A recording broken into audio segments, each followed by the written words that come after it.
nami kubaho nagufi bintera ubwoba n'amaganya ndetse byabasha kugeza no mu rupfu vuba nami kubaho nagufite bintera ubwoba n'amaganya ndetse byabasha kugeza no mu rupfu nami kubaho bintera ubwoba n'amaganya haleluya ndetse byabasha kugeza no mu rupfu ibyiza mbo haleluya hari kwizera umwami no guhora ngendera munsi Imana ishimwe ibyiza mbona nibi kwizera umwami no guhora ngendera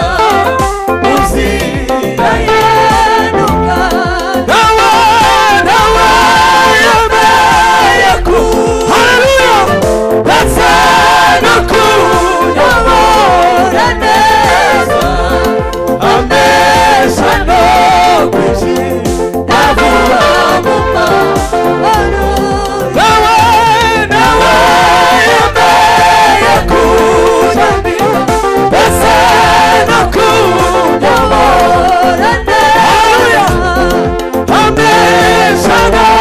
kwishima vuba mu mahoro muri isi huzuye uruho n'amahanga icyo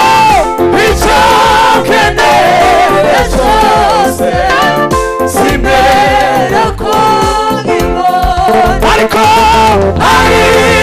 ku munsi mukuru ubwazabona haleluya hariwe ndiringiye kuza unikora hibazwe Yesu ariko ku munsi mukuru ubwazabona umucunguzi ndiringiye kuza unikora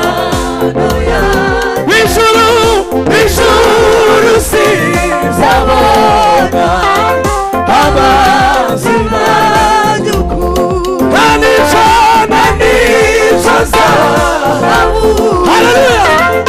ijuru ry'amahoro zashima Imana vuba haleluya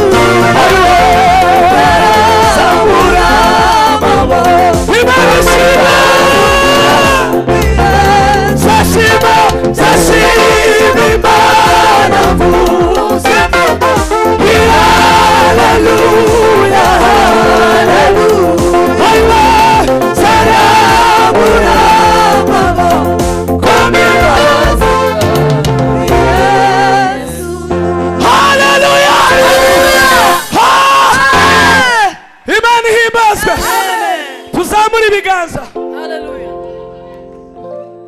mwijuru sinzabona abanzi banjye ukundi nta n'icyo nzahabura mwijuru ry'amahoro nzashima Imana vuza impundu vuga ngo haleluya dusubiramo ico gitero tukiririmbane twese tugifatikanye twese mwijuru niba abo bizera tuzaba ibihumbi turamyimukiza himbazwa mwami Yesu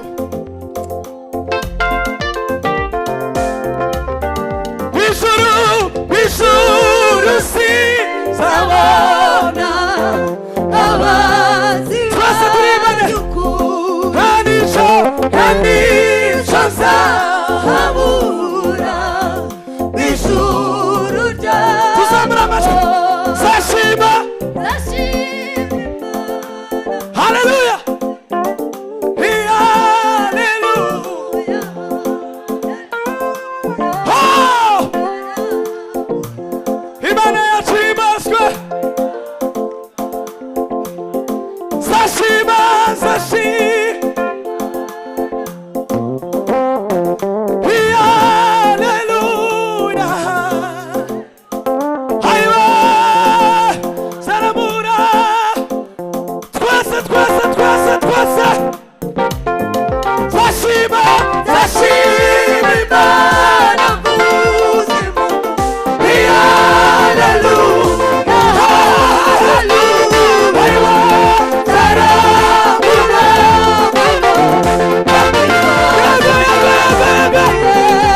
tanga igisirimba turirimba iyindi yo mu gushimisha.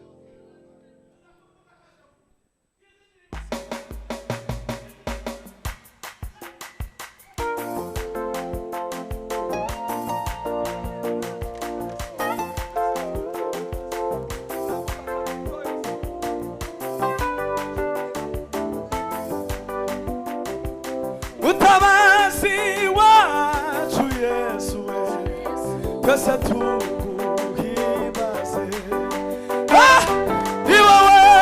wadupfiriye Yesu mwana w'Imana. Yesu ashime, Yesu ashime, icyubahiro kibe ijuru Bana w'intama duhimbaze izina rye. Karima karima za Satani turi mu mibabaro watubesheje ingoyi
cyane murakoze